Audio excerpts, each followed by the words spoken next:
એટલે આક્ષેપ કરનારાઓને મારે જવાબ આપવો છે કે હું ઝેર પીને મરી જાઉં પરંતુ ખેડૂતોનો 1 રૂપિયો જિંદગીમાં ન લો. તઈ તમારી વાત સાચી છે કે કિરીટ પટેલ ખોટા આહુડા પાડે તો હાચા આહુડા જેના પડ્યા હોય એને દુઃખ તો લાગે જ ને. આ ગામમાં જુનાગઢ જિલ્લા સહકારી બેંકના કૌભાંડના કારણે માણસ મરી ગયા છે. માણસ મરી ગયા. કૌભાંડ કર્યું ભાજપના માણસોએ જુનાગઢ જિલ્લા સહકારી બેંકે, અને માણસ આ ગામમાં મરી ગયા. એના ઘરવાળા નહીં રોતા હોય? કિરીટ પટેલ અત્યારે મગરના આંસુ પાડે છે. વિસાવદરની પેટા ચૂંટણીનો જે જંગ છે એ જંગ જબરજસ્ત હવે જામી ગયો છે અને હવે નેતાઓ જે છે એટલે એ આમ આદમી પાર્ટીના, કોંગ્રેસના અને ભારતીય જનતા પાર્ટીના જે ઉમેદવાર છે, જે કાર્યકર્તાઓ છે, હવે સીધા આમને સામને આવી ગયા છે. એકબીજા પર આક્ષેપ કરવાથી લઈને જવાબ આપવા સુધીનું બધું જ નેતાઓ પોતાના ભાષણ દરમિયાન કરે છે. ગોપાલ ઇટાલિયાએ કરેલા સવાલ, એના પછી કિરીટ પટેલ જે ભાષણ દરમિયાન થોડું રડ્યા અને પછી કહ્યું કે ખેડૂતનો હું 1 રૂપિયો ન લઉં, હું ખેડૂતનો રૂપિયો લઉં તો મારે ઝેર પીવાનો વારો આવે, હું ઝેર પી લઉં પણ રૂપિયો ન લઉં. એ ભાષણના જવાબમાં ફરી એકવાર ગોપાલ ઇટાલિયાએ ગઈકાલે પોતાના ભાષણ દરમિયાન એવું કહ્યું કે એ તો ખોટું ખોટું રોવે છે, એમના મગરના આંસુ છે અને તમારે ઝેર પીવાની જરૂર જ નથી. ખેડૂતો અહીંયા ઝેર પી રહ્યા છે, પહેલાં એમની જે સમસ્યાઓ છે એનું તમે સમાધાન લાવો ને પછી આ બધી વાતો કરો. મૂળ વાત એ ખેડૂતોની છે. ખેડૂતોના નામે અનેક રૂપિયા જે બેંક છે એમાંથી ઉપાડી લેવામાં આવ્યા. સૌથી મોટું કૌભાંડ ત્યાં ચાલ્યું અને બેંકના ચેરમેન કિરીટ પટેલ. એટલે બધા જ સવાલ કરી રહ્યા છે કે કિરીટભાઈ, તમે પ્રચાર તો કરો છો, તમે ખેડૂતોની વાત તો કરો છો, પણ ખેડૂતો દેવાદાર બન્યા, ખેડૂતોના નામે આટલા પૈસા ઉપડી ગયા, ખેડૂતો પાસે અત્યારે જીવવા માટે કશું જ બચ્યું નથી, તો એમના પૈસા માફ કરી દો, કાં તો બીજું કંઈ સોલ્યુશન લાવો. તમે ચેરમેન છો, કૌભાંડ થઈ રહ્યા હતા ત્યારે તમે ક્યાં હતા? એ કૌભાંડની જે કટકી છે એ બધા નેતાઓ સુધી પહોંચી ત્યારે તમે ક્યાં હતા? અને આ બધું જ થઈ રહ્યું હતું એના પછી પણ તમે કશું કેમ નથી કહેતા? આ વિષય પર હવે કિરીટ પટેલ અને ગોપાલ ઇટાલિયા તો આમને સામને આવી ગયા, એકબીજાને સવાલ અને આક્ષેપ પ્રતિ આક્ષેપો બંને કરી રહ્યા છે. કોંગ્રેસના નેતાનો સ્ટેન્ડ શું છે? તો કોંગ્રેસના નેતા નીતિનભાઈ રાણપરિયાને અમે ફોન કર્યો, અમે એમની સાથે વાત કરી, કારણ કે ગઈકાલે એ એક ઇન્ટરવ્યૂ દરમિયાન એવું બોલ્યા હતા કે આ તો કેટલાય સમયથી વિસાવદરમાં ચાલતું હતું અને ખેડૂતના નામે જે થયું એ ખૂબ ખોટું થયું છે. તો અમને પણ સવાલ થયો કે નીતિનભાઈ, તમે એક તરફ એમ કહો છો કે બધા નેતા જે છે એ આયાતી છે, તમે ત્યાંના છો, તો પછી તમે આટલા સમયથી ત્યાં હતા તો તમે ખેડૂતોનો પ્રશ્ન કેમ ન ઉપાડ્યો? તમારી આંખ આગળ જ્યારે આ બધું જ થઈ રહ્યું હતું ત્યારે કોંગ્રેસ કેમ ન જાગી? અત્યારે જ્યારે ચૂંટણી આવે ત્યારે કોંગ્રેસને અને આમ આદમી પાર્ટીને અને ભારતીય જનતા પાર્ટીને ખેડૂત દેખાય છે. એ ખેડૂત સાથે જ્યારે ખોટું થઈ રહ્યું હતું, ખેડૂતને જ્યારે મરવાનો દિવસ આવ્યો ત્યારે તમે કેમ સવાલ ન પૂછ્યા? આ બધા જ સવાલો સાથે અમે નીતિનભાઈ સાથે વાત કરી, નીતિનભાઈને ફોન કર્યો અને નીતિનભાઈએ જે જવાબ આપ્યા છે એ તમે સાંભળો. નીતિનભાઈ, છેલ્લા કેટલાય સમયથી કિરીટ પટેલ, જેની સામે તમે અને ગોપાલ ઇટાલિયા લડી રહ્યા છો, એમની સામે આક્ષેપો લાગી રહ્યા છે. ગોપાલ ઇટાલિયાએ ગઈકાલે ફરી એકવાર એવા આક્ષેપ લગાવ્યા કે એમના કારણે ખેડૂતોને મરવાના વારા આવ્યા છે અને જે સહકારી બેંક છે એમાં બહુ જ બધા ગફલા થયા છે.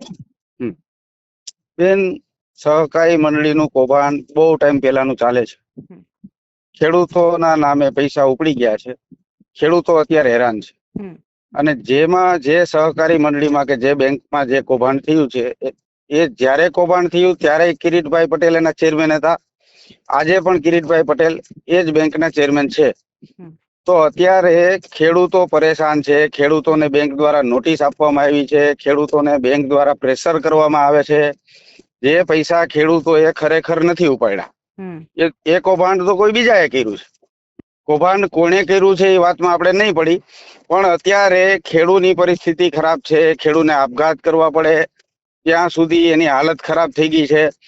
તો કિરીટભાઈ પટેલ જે બેંકના ચેરમેન છે, કિરીટભાઈને સમજવું જોઈએ આ આખામાં જેણે કૌભાંડ કર્યું હોય એને તાત્કાલિક તપાસ થવી જોઈએ, અથવા તો બેંક દ્વારા ખેડૂતના પૈસા ભરી દેવા જોઈએ.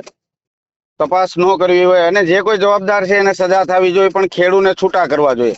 અત્યારે ખેડૂતની પરિસ્થિતિ એવી છે બેન, ખેડૂતને ભાગે ભાગે જમીન વેચણી કરવી હોય, વારસાઈ પાડવી હોય તો બેંકનું નો ડ્યુ સર્ટી ન મળે ત્યાં સુધી ખેડૂત એમાં કાંઈ કરી ન શકે.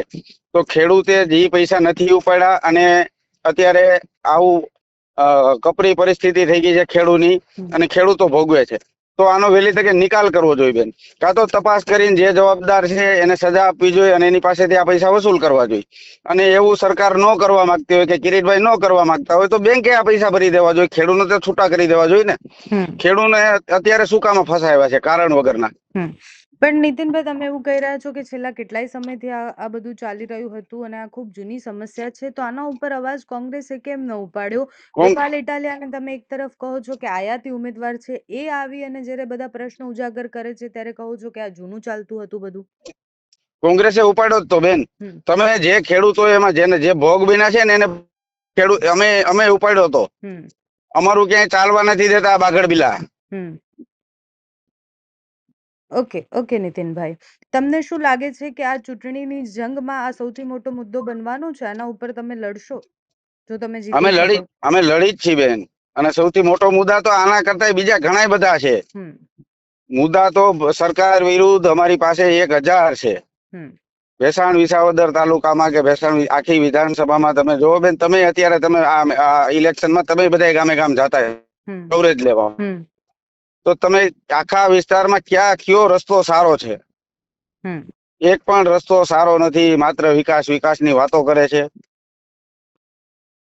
મુદ્દા તો અમારી પાસે બેન અત્યારે રત્ન કલાકારો જો 2014 પહેલા કેન્દ્રમાં કોંગ્રેસની સરકાર હતી ત્યારે હીરા ઉદ્યોગ કેવો હાલતો હતો, અત્યારે કેવો હાલે છે? હવે આમનામ ચાલ્યું ને તો બેન ખેડૂતો અને હીરા રત્ન કલાકારો છે ને ઈ પણ આપઘાત કરશે બેન. બહુ પરિસ્થિતિ ખરાબ છે. Okay Nitinbhai, thank you so much તમે અમારી સાથે જોડાયા બદલ. હવે આ વિષય પર તો નીતિનભાઈ અને ગોપાલ ઇટાલિયાનો એક જ મત છે. બંને આ વિષય પર એક થઈ ગયા છે કે ભાઈ કિરીટ પટેલના જે બેંકમાં ચેરમેન છે ત્યાં કૌભાંડ થયા છે, કિરીટ પટેલ આનું સોલ્યુશન લાવે અને આ વિષય પર તો એટલીસ્ટ બંનેનું ગઠબંધન છે.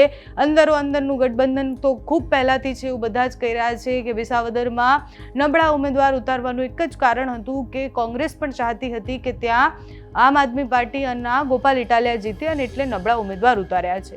હવે રાજનીતિ શું છે ખબર નથી, પણ અત્યારે તો ત્રણેય ઉમેદવાર છે એ મહેનત કરી રહ્યા છે, ગામડે ગામડે પહોંચવાનો પ્રયાસ કરી રહ્યા છે, ખેડૂતોની જે સમસ્યા છે એ સમજવાનો પ્રયાસ કરી રહ્યા છે.